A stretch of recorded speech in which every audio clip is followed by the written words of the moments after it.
Hey everybody, it's time for another daily drop here on TarHeelIllustrated.com. I'm THI publisher Andrew Jones, not flying solo with you today. As promised, a very special guest, my favorite person in the industry, a guy who you've got to cover a game with at some point because it's always entertaining, especially with what he wears. From Saturday Road, longtime ACC sports writer, one of the best to ever do it, Mr. Brett Friedlander. Brett, welcome to the Daily Drop, my friend. Thank you, AJ. I'm kicking myself because I should have worn something a little bit more flamboyant than just a regular polo today. But hey, the avocado shirt, right? I still call that the Larry Fedora shirt because he loved when you wore that. He did. He stopped in mid-sentence when he saw it. And he said, "I got to get a picture with him." We came down from the podium there and we posed for selfies. It was interesting. That was great stuff. Larry, gone but not forgotten. No, Larry was good about stuff like that. Okay, so topic here is your perspective on North Carolina and the ACC. You cover the whole league. You write a column 7 days a week on Saturday Road. You had a column that came out Wednesday about Drake Maye and still having a shot at the Heisman. That is not completely dead yet. We'll get into that in a couple of minutes. But before, you've seen, I think, Carolina twice in person now. And you've seen a lot of the league, and you watch every game in the league. So what are your thoughts on what you've seen 3 games in from the Tar Heels? I haven't really changed my opinion on the Tar Heels. I was high on them to begin with. I think their defense is good enough. It's still not great, but it's vastly improved, and it's getting better, and it's good enough because they're still putting points on the board. And the encouraging thing is that I don't think they've even come close to their ceiling yet, because while offensively the ground game has been really good, and Drake had that 414-yard game against Minnesota, they're still adding pieces. They're still figuring things out. And I just kind of think that this is still a work in progress. And at 3-0, playing a tough, there are no cupcakes so far. Like a lot of these teams have played, no FCS teams. I mean, you've played 2 FBS teams, 2 Power 5 teams, and then Appalachian State. Well, I don't have to say anything more about that. And so where they are right now is where they wanted to be. And again, they're not even close to what they're going to be. So I really like what has happened so far. And like you said, if Florida State beats Clemson, all bets are off. And now the Tar Heels are the favorite to play Clemson on the first Saturday in December, or rather Florida State. Florida State. I wrote a column. Yeah, I wrote a column Saturday night after the Minnesota game saying that was a C+ performance. Yeah, and they still won 31-13. What I've seen so far is I've seen a team that has a lot of good parts. And they have depth almost everywhere, and they're starting to get it at linebacker with Amari Campbell getting some reps last week. Sebastian. By the way, the secondary is incredibly deep, which is such a surprise because last year it was a real Achilles heel. Yeah, like you said, adding parts. They added Armani Chapman this past weekend. Mm-hmm. Will Hardy's getting healthier. Stick Lane is starting to get used to the communication. They're all 3 starter caliber players in the secondary. Yep. And then on offense, adding McCollum. McCollum played 9 snaps in the second game, but that was just to see how his body would react to the injury. He was obviously huge against Minnesota, but he makes everybody else better. But by having him at slot, they've moved Kobe Paysor to the outside. That's kind of adding a part because he's going to get used to playing that, and he's really talented. So they're going to have more of a stretch the field threat once he gets going. And honestly, he was open and a Gavin couple times. Blackwell actually caught one. Well, and he caught one now. He may not play this weekend. He got a concussion last weekend against Minnesota. But Paysor was open a couple of times, and Drake didn't see him. And that tells me that Drake is still getting used to Chip Lindsey's offense.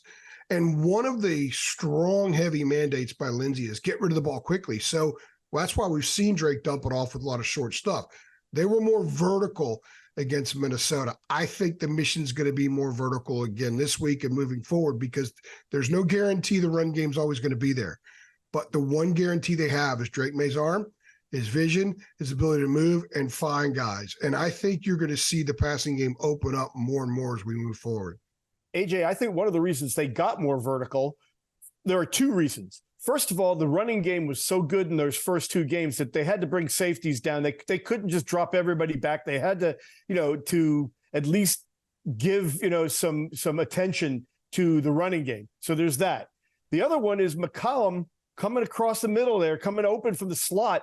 Now all of a sudden that opens up so much space on the outside, on the perimeters, and then of course over the top, that there was just more room to run around. There was more, space out there because the defense just couldn't fan out the way they had been. So I think you're right. And I think that Drake, as we go along, is going to find more opportunities to throw the ball downfield. Now, it's up to him to make better decisions because he's thrown out of the 4 interceptions that he's thrown, I think 3 are balls that he really, really would like to have back. The first one on Saturday was a great play by I believe it was a linebacker or maybe it was a safety who came over, but he still should never have thrown it.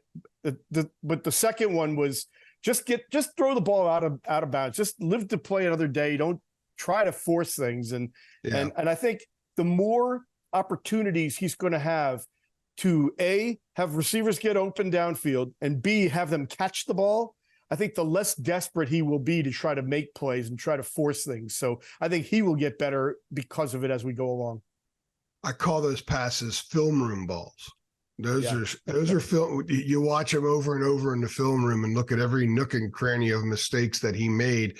And he's been really open about it, which he was a year ago. But I think a year ago, there was a little bit more surprise with the picks than now. He knows instantly what he did wrong. And I think part of it is he thinks he could do everything. There's a little Superman syndrome in there where he thinks everything's going to work. Mentality. It is. There's no doubt about that. And I think in over time, you're going to have to deal with that sometimes. But I will say this about the defense, and I want to go back to a point you made a minute ago. This is a little sidebar. In his 4 interceptions and then the onside kick they allowed to South Carolina, those are 5 sudden change situations for the defense. They've allowed 2 field goals. Yeah. And Minnesota's first pick, they started that possession at the 16. So the defense has bowed up when it's really had to, which has been impressive. Back to your point about adding parts. Typically, teams are at their healthiest in the first month in college football. Then they start accumulating injuries. Carolina's adding parts. Like I said, the 3 they added on defense, they added McCollum. And another thing about the Minnesota game is they were really banged up at guard. 2 of the guards couldn't go. Lampkin couldn't go. Adorno couldn't go. Montilus probably shouldn't have played. He was in a boot after the South Carolina game. Didn't play against App State, but they had to play him. So they were banged up in the middle of the offensive line. So they haven't even come close to being their complete team yet. They're not going to have some guys that they expected to have or hoped to have, but they're going to be getting together after they have an open date after Pittsburgh. When October starts and Syracuse comes to town, they're going to be as healthy as any team in the country. And they will have just added parts, and they're all parts that help. And, oh, by the way, you talk about losing parts, too, and you talk about Syracuse could give them problems. Schrader is a weapon, but he lost probably one of the top 5 weapons in the ACC. Oronde Gadsden, the second, is out for the rest of the season with a Lisfranc injury in his foot. So he's going to have to do it all by himself, and I think that will make him a whole lot easier to game plan for. Quick reminder, everybody, this show is sponsored by Underdog Fantasy. Let's go ahead and take a quick check into Underdog Fantasy, see what they got going on right now, and we'll be back in just a sec. I'm very excited to announce our new partnership with Underdog Fantasy. We decided to partner with Underdog because it's the easiest place to play fantasy sports, and it's also the fastest growing fantasy app in the industry. Now, Underdog Fantasy has a lot to offer, including their Pick'em game. And in Pick'em, you pick whether your favorite players will have a higher or lower stat total in this week's game for a chance to win big. It's so easy to play. Just pick 2 to 5 stats of your favorite players and choose whether they'll go higher or lower. You can 20x your money by going 5 for 5. They also have a Best Ball Mania. If you think you know football, definitely need to check this one out. This year's Best Ball Mania has $15 million in total prizes up for grabs, with the winner taking home $3 million. So sign up today with promo code HEAL and get your first deposit doubled by up to $100. Visit UnderdogFantasy.com or find them in the App Store. And don't forget to register with promo code HEAL, HEEL, to get your first deposit doubled up to $100. You must be 18 plus and present in a state where Underdog Fantasy operates. Terms do apply. And if you are concerned with your play, call 1-800-522-4700 or visit www.ncpgambling.org. Back to the show.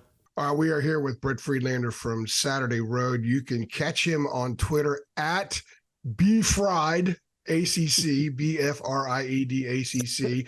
He's a great follow on Twitter. I found out that your pool in your neighborhood was closed on Twitter, seeing you tweet about it. So Brett tweets about all kinds of interesting things. And Count Chocula and Frankenberry and Blueberry cereal. Oh my gosh, that makes my tongue hurt looking at those boxes, thinking about the 70s, man.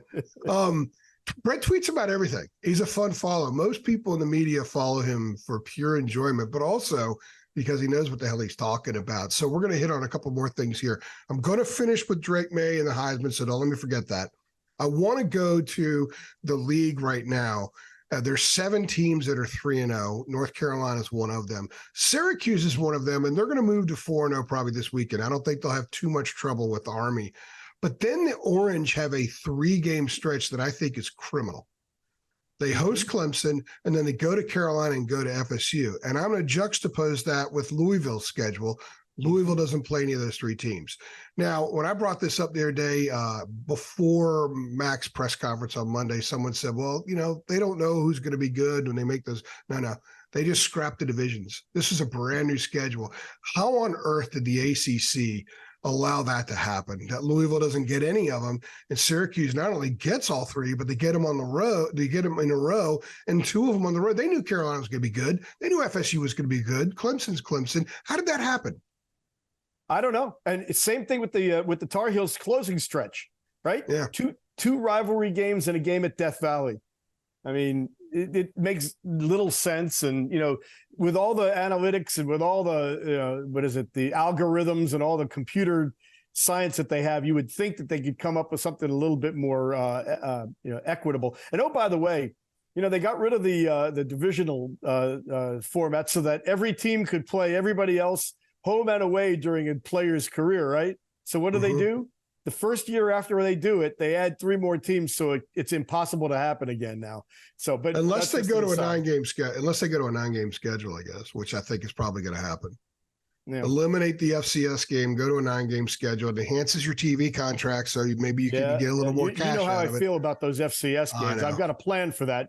You and I have talked about that for years. It should be the spring game, or since we've been talking, Jacob and I have been doing some drops. The football show, we talk about the need to have, there's so much changeover in college football now that coaches don't have a clue what they have sometimes until they play a couple of games. So there should be maybe an exhibition game, like the secret scrimmage in basketball, have it in football, and have an FCS team come in, and you pay them to come in. Not going to be a crowd or anything like that. Too, because people but it's going to be treated like a game. I think maybe if anything, just have them come in, do the secret scrimmage thing, give them $100,000, pay their expenses. If you're North Carolina, the value in bringing in Elon for something like that is tremendous. So you write the check, and Phil and Chip Lindsey then knows what he's got much better idea than having to wait through the South Carolina game. And I think that'd be the case with all teams. As far as the ACC goes, Wake's 3-0, but that wasn't a great look at Old Dominion, but they did pull out the win, and winning on the road is a win on the road. I'll get to Florida State in a minute. Duke is 3-0. I think Duke is fairly legitimate. I think Duke's going to be a team that I guess we'll find out really how legitimate after they go to UConn. They got to take care of business up there, and then they get Notre Dame. And if they get Notre Dame, but after Notre Dame, they get NC State the next week after Notre Dame, and then Florida State the week after that. Yeah. So I don't know what Duke is yet, but I think Duke looks to me more polished than a year ago. And it was pretty good a year ago, but it could be a victim of the schedule as well. The other undefeateds in the league, Miami, I think Miami's looked pretty good so far. Although Bethune, you don't learn anything. Game shouldn't be played. The best thing about that was former THI staffer Marilyn Payne on the sideline doing a phenomenal job, as she always does. What are your thoughts about the 7 unbeaten teams? Are there any surprises there? Not really. Wake Forest always gets off to that good start. They're always exceeding expectations, although I think there's a real chance they lose to Georgia Tech on Saturday, because I think Georgia Tech, especially offensively, is a lot better. And Wake Forest has shown some self-destructive tendencies offensively. The only reason that game was close, the only reason they had to dig themselves out of that hole at Old Dominion on Saturdays, because Griffiths threw 2 interceptions and fumbled one that got picked up for a touchdown. I think Louisville is going to have a very good record. Don't know how good they really are, because as you mentioned, their schedule is really light. And speaking of schedules, Syracuse, I said before the season that for them to have any shot of getting bowl eligible again this year, they have to go 4-0 in the non-conference. They're 3-0 now, and they play Army on Saturday. And a stat that I just pulled up that I can't believe, that since Syracuse joined the Big East as a football playing member, I want to say it was 1993, they have never gone 4-0 in their non-conference schedule as a conference member. So they used to play really good schedules too. They used to play really good schedules, and they still do. The win at Purdue was impressive, but you know what caught my attention, and obviously we're peeling some layers here, but Western Michigan's a good program. Yeah. Out of the MAC. And they've beaten ACC teams before. Well, they won it. They beat the Pitt team. They beat Pitt on the road. That won the championship. Yeah. Title, yeah. So when Syracuse annihilated them, that opened my eyes. I thought, okay, that's impressive there. Now, Western Michigan struggled this year. Still, I think that was a pretty good win. But going into Purdue in that environment, when they just found out they weren't going to have Gadsden, I thought that was an exceptionally impressive win, one of the most impressive wins in the league so far. I just wonder what club's going to show up in Chapel Hill, because that will be a pretty good win for Carolina if they beat Syracuse. But man, how can you, playing at what then might be a top 14 team on the road, be a trap game because of the way their schedule works out? I think Carolina benefits that because of Syracuse's schedule there. Exactly. Well, the other one I wanted to get to is Miami, because I think Miami is legit. The transfer portal has been good to Mario Cristobal. He basically retooled that entire roster, especially on the offensive line. And I think you're seeing Tyler Van Dyke's performance is more a product of the offensive line that Cristobal has built than anything he's doing differently, because he's got time to throw. Weapons. He's healthy, and he's got weapons. The thing about them is I'm still skeptical. I want to see it against a good ACC team in a game that it's not like emotionally charged like the Texas A&M game. I want to see if they can just kind of keep that aggressiveness and that that edge consistently, and if they're really that good, because Texas A&M, great win, but they're kind of mirror image programs, to be honest with you. Both of them a little bit disappointing. And Miami's got a history of, teasing people and then just kind of going flat. So let's see if they can sustain it. Let's see them play a good team on the road. And that's not going to happen this weekend when they go to Temple. But you know when it will happen? When they come to Chapel Hill. Yeah, well, the Temple game will be I think it'll be a little bit of insight into what kind of how Miami is generating their own energy, because it's not going to be a big crowd. It's going to be a ho-hum game. They're not, human nature is going to hit them. They're not going to be totally dialed in. So how ready are they, and how much energy do they generate on their own? If you're a Miami fan, that's something to watch, because if they go in there and they blow the doors off them and they're wired from the get-go, that's a tremendous sign for them moving forward. Yeah, but they're just as likely to Middle Tennessee it. So, Yeah, they are. That's a great line right there. So of these 7 teams that are undefeated, and I'll throw Clemson in with a loss, that's 8 teams there. If you want to add anybody like NC State, you go right ahead. Who is the team behind Florida State right now? Or is Florida State maybe not the number 1 team in your eyes right now? We will find out on Saturday. I think they are. And if you go on SaturdayRoad.com, my column, that's up right now, is that they've lost 7 in a row to Clemson. Clemson hasn't lost a home game since 2016. So there's a lot of factors that are playing in Clemson's favor. Also the fact that Will Shipley's had 2 good games against Florida State. But forget all that. Go by the eye test. Florida State is faster, more physical, just more gifted talent-wise than Clemson, from what I can tell from watching their first 3 games. So I think Florida State definitely is the team to beat right now. But I think that if they win that game, Clemson's 0-2 in the ACC, and it's going to be a tough sell to win enough games to win out and hope that nobody else loses 2 to get into the ACC championship game. So right now I would be looking at Carolina and Miami. Before the start of the season, I thought that Saturday's game in Pittsburgh was going to be the one that determines who, the top team in the B flight would be. Yeah. Well, I think that has changed. Pittsburgh is an absolute mess. Phil Jurkovec is the worst quarterback in the ACC, which is saying something because Virginia and Virginia Tech are in the ACC. I mean, this guy has completed 35% of his passes over the past 2 weeks. They couldn't score a touchdown against West Virginia. 34.6 to be exact. It's incredible. I mean, it really is incredible because he's surrounded by better people than he was at Boston College. Maybe and he's back with his old offensive coordinator. But anyway, I just think that Pittsburgh is not the factor I thought they were going to be. So I think that game in Chapel Hill between the Tar Heels and the Hurricanes will determine which is the team that is the best of the rest. And if Clemson stumbles, they are that number 2 team right now. Very quickly, and then we go to talk Drake May. Is UVA going to go 0-12? Well, they play William and Mary in a couple of weeks, so they better win. William and Mary's not bad. They're not bad. No, they're not. But, I mean, that's the shot right now. That's it, though, isn't it? They're not going to win an ACC game. The one thing that they have going for them, and Friday's game against NC State, I think is going to be, is going to highlight this, is that Brennan Armstrong leaving to go to NC State, and he's going to be playing in Charlottesville, and it's going to be an emotional, tear-jerking thing. Could be the best thing that happened to Tony Elliott and UVA. And, of course, Tony Muskett, their transfer quarterback, getting hurt against Tennessee, kind of, will, I think, in the long run be a good thing, not for Tony Muskett, but for Virginia.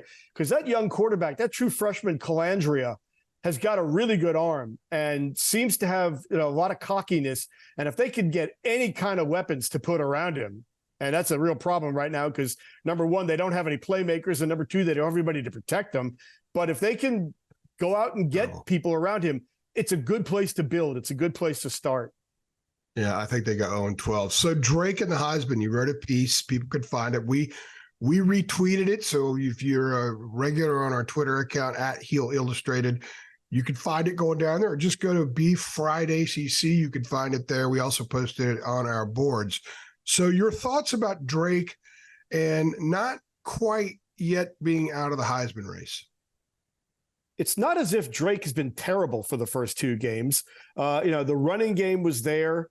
Chip Lindsey wanted to establish that. You didn't have Tez Walker. You didn't have Nate McCollum. And, his stats were not Heisman worthy, but they weren't terrible. But now you add that playmaker who catches 15 passes against Minnesota.